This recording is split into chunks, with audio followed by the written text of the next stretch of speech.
Halo, Assalamualaikum warahmatullahi wabarakatuh. Berjumpa lagi dengan saya Dian Nistasari. Kali ini kita buat segmen baru, yaitu Dian Nistasari Podcast. Kenapa tidak pakai A? Karena pada waktu pengeditan ketinggalan. Tolong maklum ya. Insya Allah untuk kedepannya lebih baik lagi.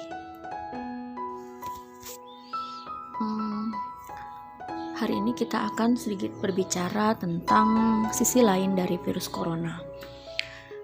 Mungkin teman-teman sekarang lagi di rumah sedang mendengarkan berita atau sedang menonton media sosial baik dari YouTube, Instagram maupun Facebook tentang virus corona.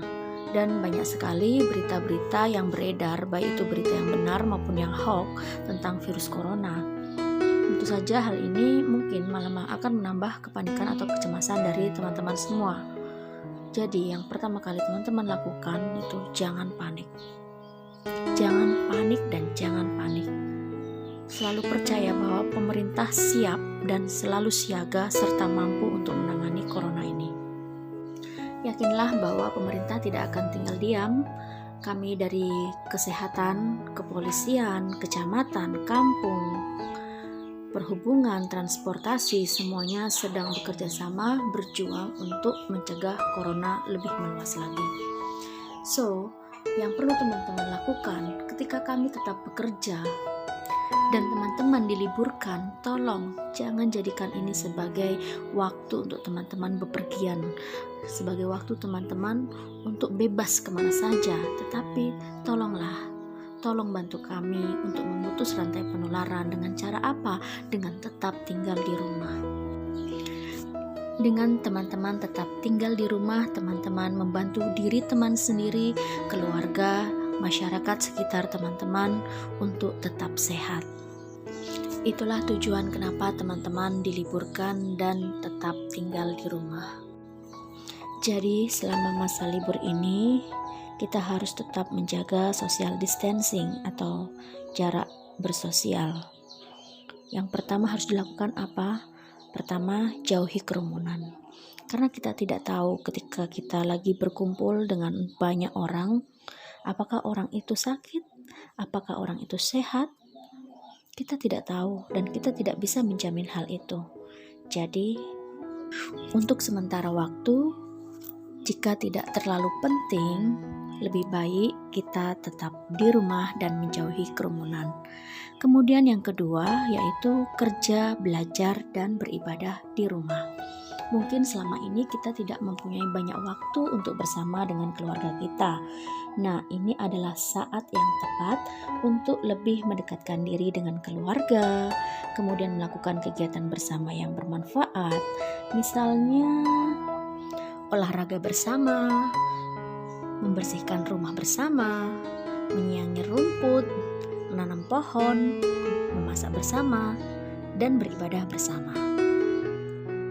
Sebenarnya ketika kita berpikir positif, banyak kok hal positif yang bisa kita lakukan atau bisa kita kerjakan di rumah. Jadi jangan jadikan masa untuk social distancing ini sebagai penjara sehingga teman-teman tidak bisa berbuat apa-apa. Tapi selalu berpikir positif bahwa di rumah pun kita bisa melakukan banyak hal yang bermanfaat untuk kita sendiri, orang lain, maupun untuk keluarga. Yang ketiga, minimalisir bersentuhan dan berdekatan dengan orang lain.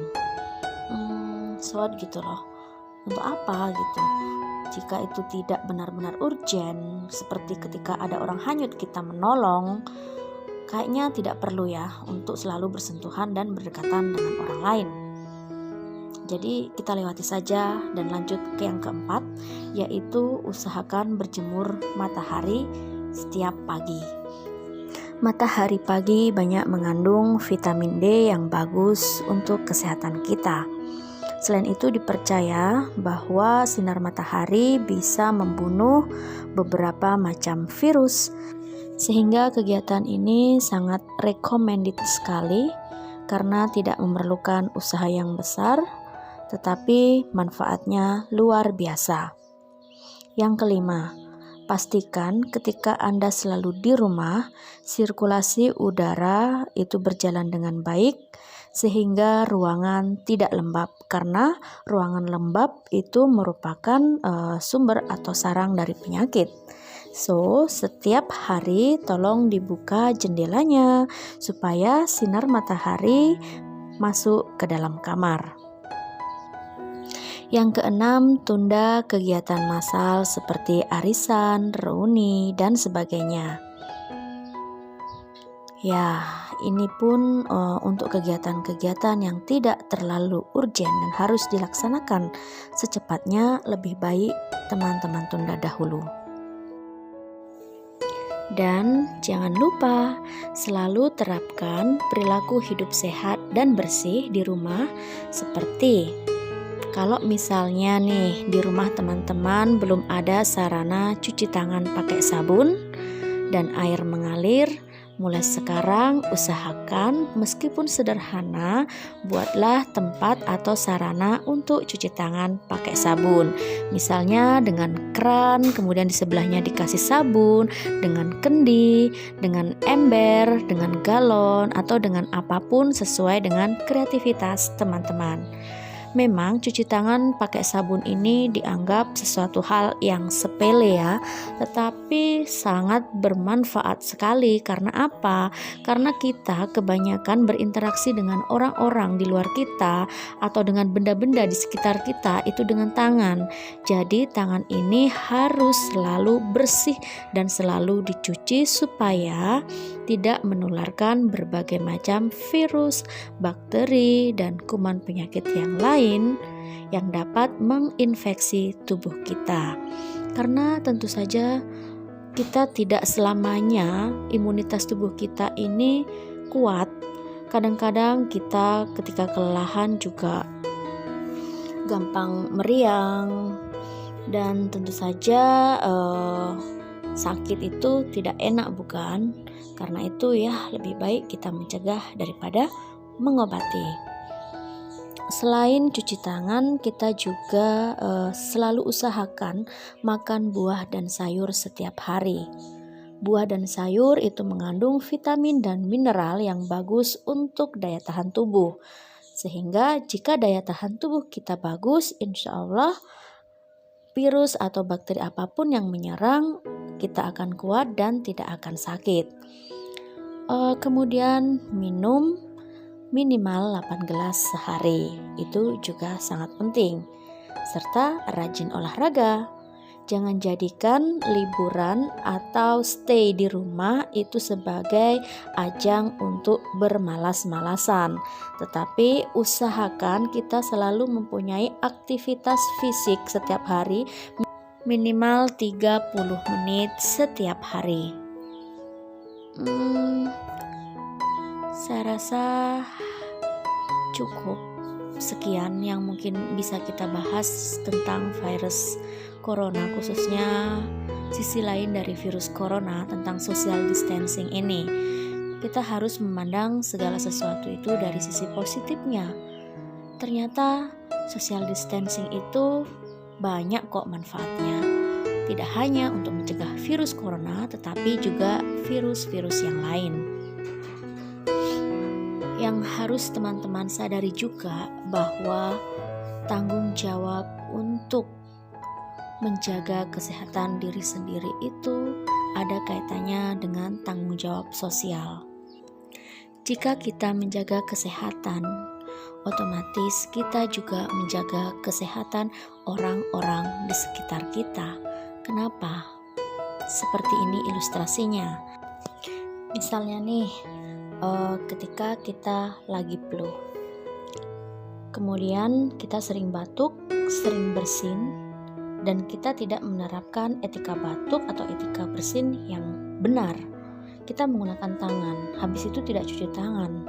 Setelah itu kita bersalaman dengan orang lain, atau mungkin kita memegang benda-benda di sekitar kita yang tidak bisa kita jamin bahwa orang lain pun tidak akan memegang benda itu. Nah, secara tidak langsung kita menyebabkan orang lain untuk sakit, untuk tertular penyakit, terutama ketika imunitasnya lagi turun. Sehingga ketika dia terserang virus, maka virus itu akan menyebabkan orang-orang di sekitar kita sakit. Jika seperti itu, siapa yang bertanggung jawab? Tentu saja, kalau sekiranya ada pengadilan yang mengurusi masalah penyebaran penyakit, tentu saja kita jadi tersangka utamanya. Betul bukan? Jadi teman-teman, social distancing itu bukan hanya tentang kita, tetapi tentang orang-orang yang kita cintai, tentang tetangga kita, dan orang-orang yang berjumpa dengan kita. Jagalah kesehatan diri kita sendiri, karena dengan menjaga kesehatan diri kita, maka kita akan menjaga kesehatan orang-orang di sekeliling kita. Yuk, berperilaku hidup bersih dan sehat, dan selalu terapkan gerakan masyarakat hidup sehat.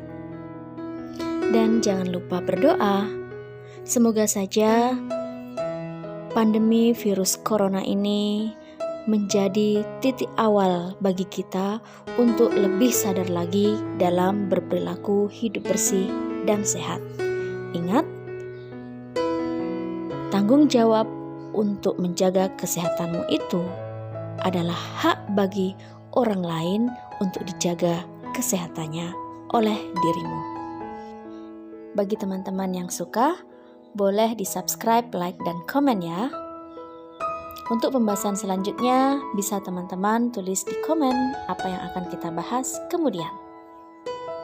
Semoga bermanfaat. Wassalamualaikum warahmatullahi wabarakatuh. Bye-bye.